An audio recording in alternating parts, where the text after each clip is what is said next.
আমাৰ জাগিৰোড সমষ্টিৰ বিশেষকৈ আহতগুৰি বা ধৰণটোল অঞ্চলত আমি চৰকাৰী মাটি ইমানখিনি আমাৰ নামত আছে, আমি তাৰ এটা পৰ্যবেক্ষণ কৰি আছোঁ যাতে এই চৰকাৰী মাটিখিনিত আমি বিভিন্ন অনুষ্ঠান প্ৰতিষ্ঠান ইণ্ডাষ্ট্ৰিয়েল ইষ্টেট বা অন্য চৰকাৰী অনুষ্ঠান শৈক্ষিক প্ৰতিষ্ঠান আদি আমি আনিব পাৰোঁ। সেইকাৰণে মই বিশেষকৈ গুৱাহাটীৰ আশে পাশে এই অঞ্চলখিনিত চৰকাৰী মাটিখিনি সংৰক্ষণ কৰাৰ কাৰণে ব্যৱস্থা লৈছোঁ। ইয়াতো প্ৰায় 300 বিঘা চৰকাৰী মাটি আছে।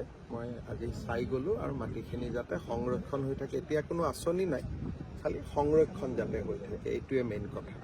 স্যাৰ যোৱাকালি ৰাজেন গোহাঁয়ে স্যাৰ অজাপত মই ইলেকশ্যন হৈ গ'ল, এতিয়া ৰাজনীতিৰ কথা নুসুধিব, একেবাৰে 29 মানত সুধিব আৰু অলপ ৰাইজৰ কাম হৈ থাকক, হ'ব।